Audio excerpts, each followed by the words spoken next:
জগন্নাথ পরিবার কর্তৃক আজকে এই প্রার্থনা সভাটি অনুষ্ঠিত হয়েছে। তার সুস্থতার জন্য সবাই একত্রিত হয়েছে।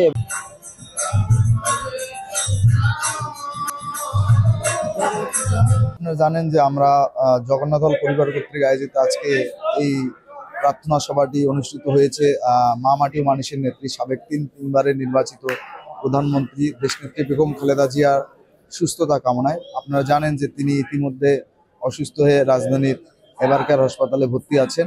তার আশুরোগ মুক্তি কামনায় আসলে জগন্নাথ পরিবার কর্তৃক আজকের এই প্রার্থনা সভা। আপনারা জানেন যে আজকে আমাদের ঢাকা বিশ্ববিদ্যালয়ের ছাত্র দল কর্তৃক আরেকটি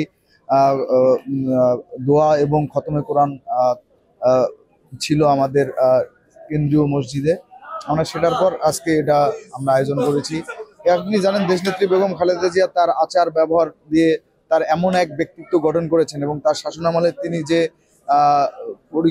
পরিকল্পনা কর্মসূচি গ্রহণ করে বাস্তবায়ন করেছেন এবং তার রাজনীতিতে তিনি যে তার ব্যক্তিত্ব ফুটিয়ে তুলতে পেরেছেন, তার জন্যই কিন্তু এদেশের সকল দল মত নির্বিশেষে সকল ধর্ম এবং বর্ণের মানুষ কিন্তু তার জন্য প্রাণ খুলে মন খুলে দোয়া করছেন তিনি যাতে খুব দ্রুত সুস্থ হয়ে আবারও দেশের রাজনীতি, সমাজনীতি এবং অর্থনীতির হাল ধরতে পারেন।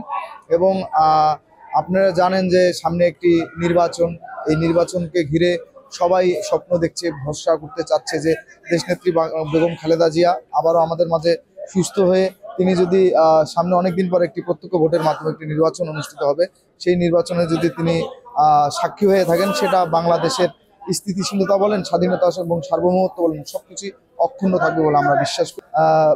সমন্বয়ে কিন্তু আজকে আমাদের এখানে জগন্নাথ পরিবার কর্তৃক আজকে এই প্রার্থনা সভাটি অনুষ্ঠিত হয়েছে। স্বাধীনতা পরবর্তী সময়ে আপনারা দেখেছেন যে আসলে রাষ্ট্র পরিচালনায় একজন মাত্র ব্যক্তি যিনি বাংলাদেশের দলমত নির্বিশেষে সবকিছুর ঊর্ধ্বে উঠে জাতীয় ঐক্যের প্রতীক হিসেবে দাঁড়িয়েছে এবং সেই নামটি হচ্ছে দেশনেত্রী বেগম খালেদা জিয়া।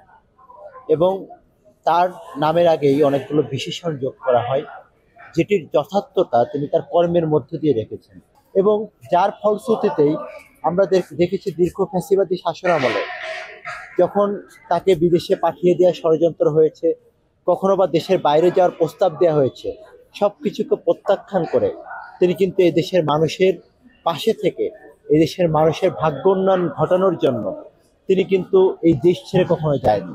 তিনি সব কিছুর ঊর্ধ্বে বাংলাদেশের জনগণ, এই দেশের মাটি, এই দেশের মানুষকে আপন করে নিয়েছেন। যার কারণে আজকে তিনি তার আমাদের বিএনপির ভারপ্রাপ্ত চেয়ারম্যান জনাব তারেক রহমান, আপনারা দেখছেন যে তিনি আজকে দেশের বাইরে, এবং আমাদের আপসীন দেশনেত্রী বেগম খালেদা জিয়া তিনি আজকে বাংলাদেশে অসুস্থ অবস্থায় হাসপাতালে চিকিৎসাধীন রয়েছে। চাইলে কিন্তু এই দুটি পরিবারের মেলবন্ধন বা মিলন হতে পারত, কিন্তু এদেশের জনগণের স্বার্থের কথা চিন্তা করেই দেশনেত্রী বেগম খালেদা যখন তাকে এই ফ্যাসিবাদী শাসক বা এর আগে যখন ১/১১ সরকার তাকে দেশের বাইরে পাঠিয়ে দিতে চেয়েছে, তখন কিন্তু তিনি দেশের জনগণের পক্ষে অবস্থান নিয়ে তিনি তখন বলেছেন যে আমার বাংলাদেশের বাইরে তার আর কোনো ঠিকানা নেই, এই বাংলাদেশের মা মাটি সবকিছু তার একমাত্র ঠিকানা। তো আজকে দেখেন যে তিনি যখন সংকটাপন্ন অবস্থায় চিকিৎসাধীন, বাংলাদেশের দলমত নির্বিশেষে বাংলাদেশের সকল জনগণ তারা কিন্তু অন্তরের যে অন্তঃস্থল থেকে যে প্রার্থনা তার জন্য, সেটি কিন্তু আজকে সকলে একত্রে করছে তার সুস্থতা কামনায়। এই থেকে বোঝা যায় যে তিনি তার দীর্ঘ যে কর্ম, সেই কর্মজীবনে এদেশের জনগণের আস্থা, এদেশের জনগণের ভালোবাসা অর্জন করতে পেরেছেন, যেটি প্রত্যেকটা রাজনৈতিক মানুষের স্বপ্ন থাকে জনগণের আস্থা অর্জন করার। সেই স্বপ্নটি তিনি অর্জন করতে পেরেছেন এবং বাংলাদেশের একমাত্র রাষ্ট্র পরিচালনাকারী ব্যক্তি, তাকে বলা যায় যে সকল বিতর্কের ঊর্ধ্বে একমাত্র ব্যক্তি যিনি সকলে আস্থা অর্জন করতে সক্ষম হয়েছেন।